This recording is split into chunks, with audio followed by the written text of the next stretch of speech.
Welcome, one and all, to episode 059 of the Beacon broadcast. It's November 4th, 2024, and I have had several purchases show up this past week. So let's just kick things off with going over those. So the first one I have here is for the PlayStation 5. It's Ys 10, Nordics is the subtitle. So this is the newest game in the Ys trilogy, but it's taken place in the Ys timeline at a much earlier point in the game's, or the franchise's history. So it's actually, I think, maybe second or third game overall out of the 10 games set in the Ys universe. So yes, I'm excited about this one. Earlier this year, I played through Ys Memories of Celceta on my PlayStation Vita, and that kind of got me more interested in the series. I do want to try to play another one of the games. Probably Ys 8 is the next one I'll play for PS4, and that one I'll check out sometime next year more than likely, because I'm going to be pretty busy the next 2 months with a couple games, one of which I'll be talking about shortly. The next game I received is for PlayStation 4, and as you can hear, the disc is loose, and that's pretty upsetting to me. But it is for PlayStation 4, Since Memories, Off the Starry Sky.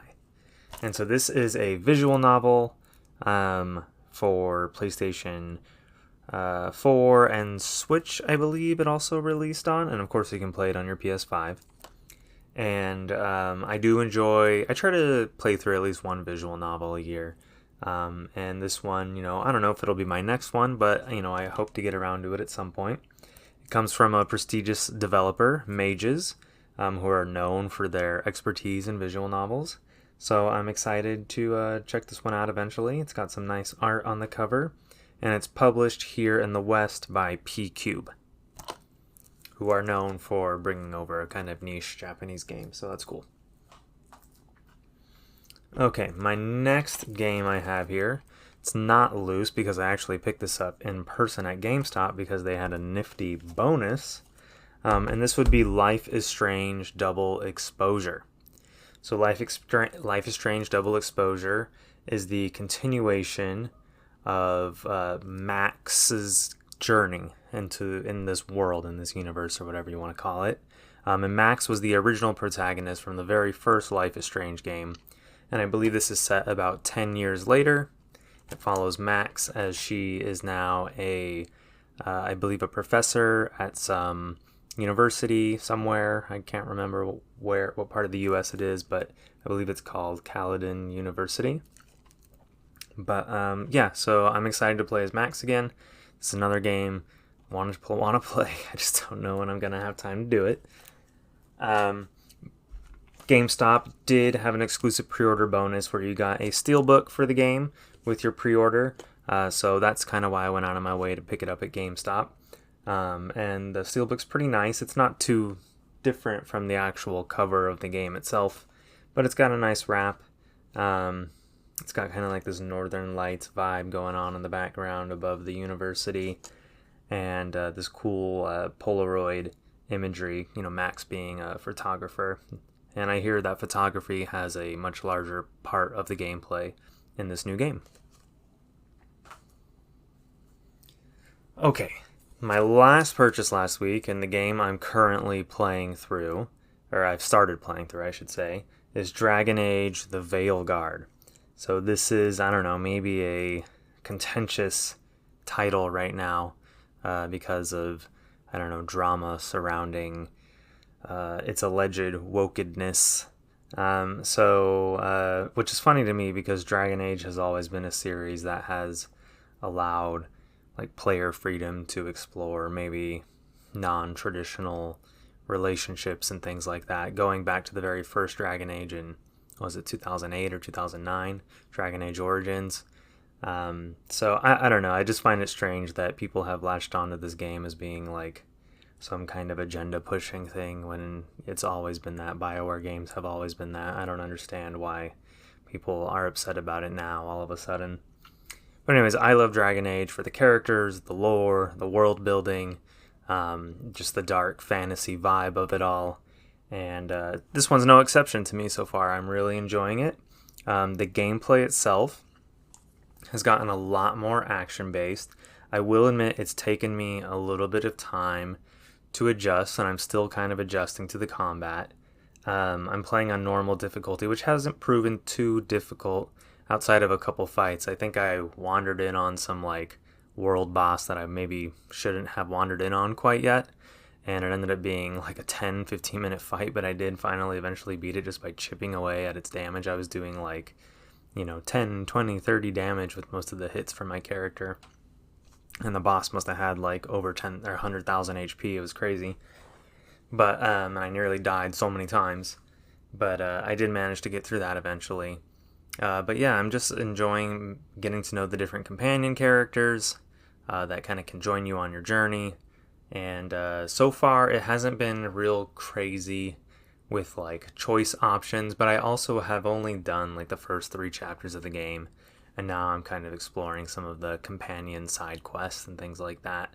So this is a game I expect to probably invest, I'm going to presume, 80 hours in by the time I'm done with it, and I'm only at like 10 hours so far. So I'm definitely just barely scratching the surface. I could see myself doing maybe even 100 hours just because I'm that guy when it comes to Dragon Age. I just can't get enough of the world. So yeah, enjoying Dragon Age. I will say, since I've been playing Zenless Zone Zero and Dragon Age, the two control schemes couldn't be like more opposite of each other. So like flipping back and forth between these two games right now is like a really, really big challenge for me. I'm kind of struggling to it's like I have to keep relearning how to play each game each time, so I end up being like really bad for the first like 30-40 minutes that I'm playing. So that's been interesting. But not a deal breaker. I can still kind of get through. But yeah, it kind of makes me not want to juggle games. And I'm normally not a big game juggler, but I just happen to be doing that right now. Okay, what's going on? Gearing up for the Game Awards. That's definitely kind of on the agenda here. I believe it's December 12th, so we're a little more than a month away. Tickets did go on sale last week. I will not be purchasing tickets. I hope to get in through the seat fillers program that they usually have each year, or that they have had every single year in Los Angeles, aside from, I think, the one time it was in Vegas. I don't know if they did seat fillers there. But the one out here in LA, tickets start at $80 and go up to $200. And that's just, you're asking way too much money, Jeff. You want people to pay that much to sit through 3 hours of advertisements? Like, I don't know. I feel like you should be paying me to do that. And that's why I do seat fillers, because it is effectively them paying me. So, of course, with the Game Awards, my main reason for going is wanting to meet some developers, get some games signed, and this year will be no exception, of course. But I always kind of start to stress about it, like way in advance, like, oh man, what if I get my hopes up and I don't get anything signed? It's never happened, though. Every year I've always managed to bump into at least one person and get one of my games signed, which to me is like, a great success. But last year, I nearly didn't get anything signed until the very last minute after the show outside. I happened to bump into Sam Lake, the creator of Alan Wake. And, I believe they won Game of the Year, too. So that ended up, kind of working out perfectly. But, I don't know. Every year I feel like I'm just less and less likely to be able to get away with it. So hopefully this year I do find some success as well. Yeah, I think the best place to find success is by hanging out at the JW Marriott. So I'm going to try to get there a little early and maybe bump into some folks there. Okay, we're going to jump into the news now. So this first story is one of those stories, you know what I mean? People getting laid off, studios closing, and it's kind of an update on a previous story. So 2 months ago, we covered when Sony pulled the plug on the just released PS5 and PC first-person hero shooter game, Concord, after dismal sales, like 3 or 4 days of just really horrible sales. Kotaku recently reported that Concord cost more than 200 million US dollars in just development costs alone. So we're not taking into account marketing, we're not taking into account the money that Sony spent to acquire the studio either. Needless to say, it's a huge loss for Sony when they were hoping the live service game would be a hit by launching it simultaneously on PS5 and PC, much like Helldivers was earlier this year. When the game was pulled from sale, gamers were told by the studio that they would bring it back in-house to see what could be done to salvage or reconfigure the game into something more appealing. Perhaps taking the product free to play would have been the smart move. Too little too late though, maybe they should have made that move from the very beginning. Because we're never going to know, because Sony Interactive Entertainment CEO Herman Hulst sent out an email to PlayStation employees today. When I say today, I mean like a week ago. Announcing that Firewalk Studio would be closing its doors permanently. It's not just Firewalk getting the axe, it's also Neon Koi, a German studio who has been working on an unannounced mobile action game for the last 2 years. I'm going to read the email in full. There's a little bit of reading in this particular story, so bear with me. Herman says, "Dear team, today I want to share some important updates from Sony Interactive Entertainment's Studio Business Group. We consistently evaluate our games portfolio and status of our projects to ensure that we are meeting near and long-term business priorities.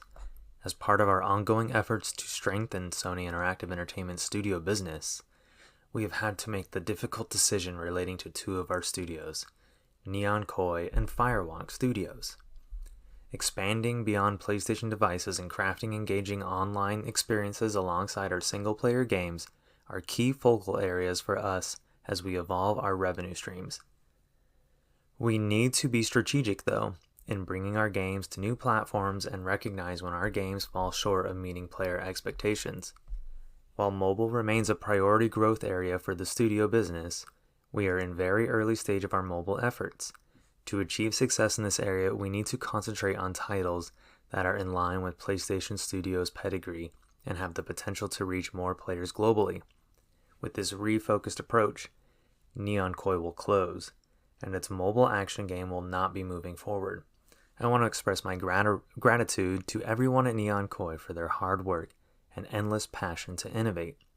But tough crap, you're out of a job." I added that part. Regarding Firewalk, as announced in early September, certain aspects of Concord were exceptional, but others did not land with enough players, and as a result, we took the game offline. We have spent considerable time these past few months exploring all our options. After much thought, we have determined the best path forward is to permanently sunset the game and close the studio. Somehow that's the best path forward. I want to thank all of Firewalk for their craftsmanship, creative spirit, and dedication.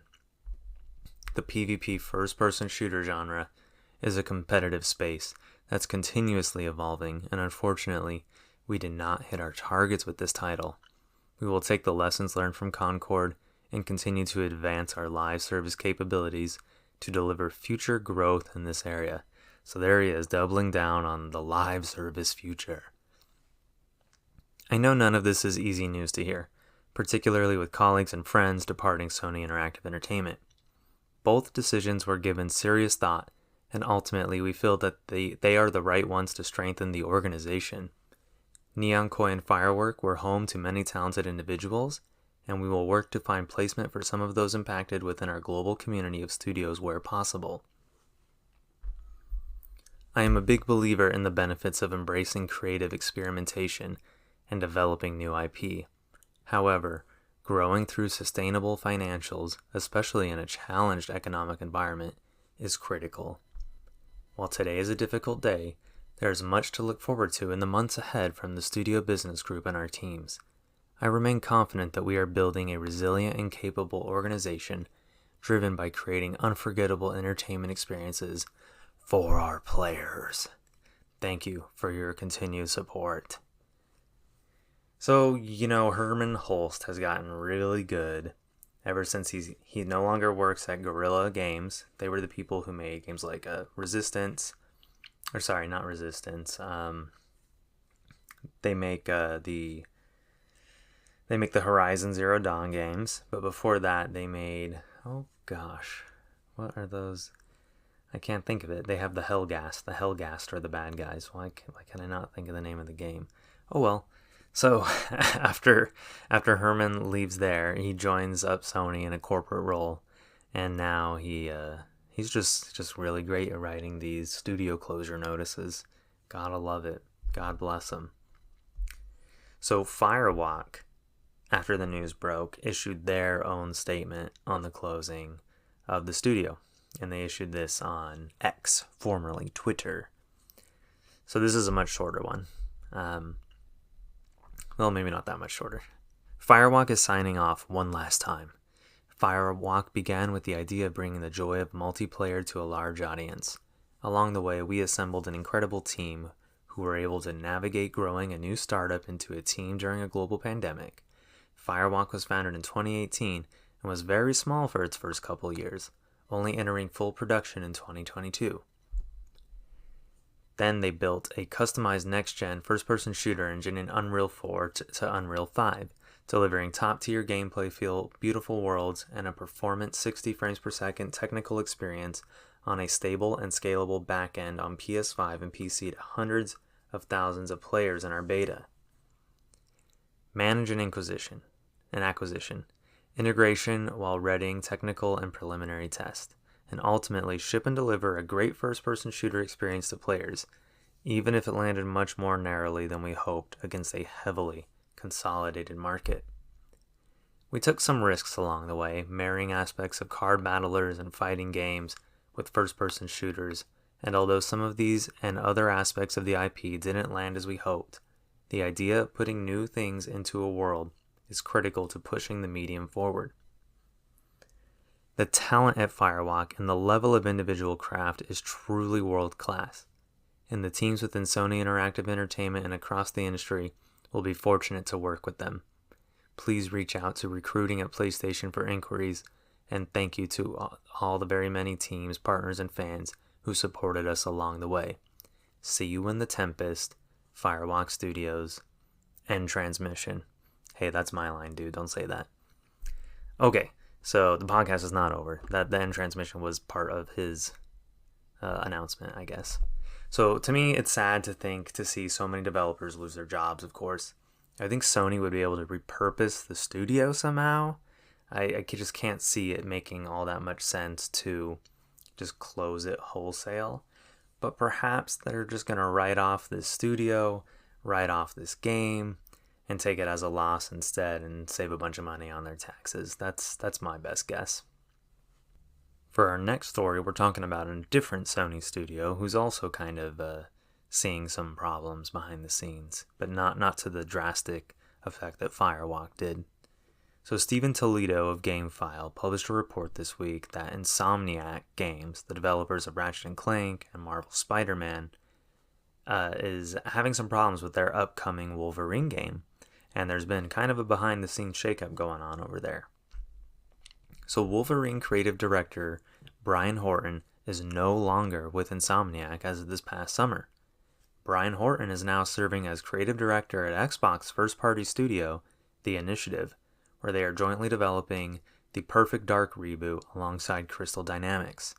Funnily enough, Brian Horton served as one of the game directors on Crystal Dynamics' Rise of the Tomb Raider in 2015. So he's back in the company of some of his old friends, which is probably pretty cool. But what's happened to Insomniac's Wolverine game? Well, the game is now in the hands of creative director Marcus Smith and game director Mike Daly. Smith and Daly served in a similar role on 2021's hit game Ratchet & Clank Rift Apart, made by Insomniac. So while this shuffle in game leadership certainly isn't good news for the game, it's also not completely uncommon to see these kinds of shifts on big quadruple A games that take, 4, 5, 6 years to make in some cases. It's just insane how, you have to give such a massive chunk of your life just to get one game out the door now. Whereas it used to be, back in the 80s and 90s, you'd churn out a new game like every 2 months. So it's just kind of mind-boggling how it all works now. The games are too big. So Marvel's Wolverine is slated for 2025, though perhaps this news kind of signals that the game is slipping from 2025 into 2026. As for Perfect Dark, that game, we finally got our first look at it this past summer at, I believe, the Xbox, not E3 showcase. And Rick, I remember, was really jazzed about that game. And I thought it looked really great too. That game still has no release date and has also been seeing a lot of its own kind of behind the scenes drama. It's probably a 2026, maybe even a 2027 game for Perfect Dark. Just kind of crazy, again, how long it takes to make games now. And that's it for that story, just a quick one. For our last story, we're going to be talking about something a little more delightful. For years, people have been clamoring for Nintendo to make their music available for streaming and purchase on digital platforms such as Spotify and iTunes. For years, Nintendo has been going back and forth with YouTube channels who repost unauthorized game music recordings by having copyright strikes issued and going as far to have entire channels removed. There was a great channel a long time ago called Timmy Turner's Dad, and this guy had like every Nintendo game soundtrack on YouTube basically posted so you could listen to it. And he let Nintendo like claim them as like their music, but he just wanted to be able to provide a place where people could listen to it online. And eventually Nintendo just had enough of them, even though Nintendo was generating revenue off of them. And they had all of the music and the whole channel removed. The whole thing just got struck down. Well, Nintendo is finally offering their fans a way to stream game music legally in the most Nintendo way possible. Introducing the Nintendo Music app for Android and iPhone. The app is free to download, but you must be a member of Nintendo Switch Online to sign in and use the application. The interface isn't too different from something like Spotify or Apple Music, but instead of albums, the music is sorted by the games themselves. Each track also features a screenshot related to the particular piece of music, rather than just a regular album cover for every song in like a particular game. One thing I really like is that since it's linked to your Nintendo account, it automatically recommends game soundtracks to games that you have actually played on your Switch. So far, the service only offers a little more than 20 game soundtracks to listen to. Nintendo promises to add more games to the service regularly. In fact, I believe they're planning on doing one album a week. So I do think that is going to be kind of a little slow and brutal, but it'll give people something to look forward to each week in hopes that like, oh man, maybe my favorite soundtrack will finally get on there. So this kind of reminds me of how they do the classic game distribution for the Nintendo Switch Online classic console apps on the Switch. Every week or every couple weeks, every month, they drop 1 or 2 new games on there. So at least one game a week, or we'll be getting 52. Maybe there'll be some months where it's like, hey, this new game is coming out, so we're gonna drop like 4 soundtracks on there all at once, to celebrate or something like that. I could see them maybe not always sticking to the 1 a week rule, but hopefully it's at least 1 a week. The highlight for me personally so far with the music is the Wii Channels music selection. Iconic themes such as the Wii Shop channel theme and the Mi Plaza theme are all here. The Forecast channel, Everybody Votes channel, News channel, among a few others as well, are all here too. As far as actual games go, classic original soundtracks such as Ocarina of Time, Star Fox 64, Donkey Kong Country, Metroid Prime, and Super Mario Galaxy are all here too. The biggest selection of music comes from their Switch selection, which features the majority of the heavy hitters from them over the last 7 years. The thing that really sets the whole app apart, though, is the ability to set long loops of the majority of the music on the service. Most tracks range from only 2 to 3 minutes before fading out, but the service allows you to play 15, 30-minute, or 60-minute loops. This is something you just haven't seen on any other app.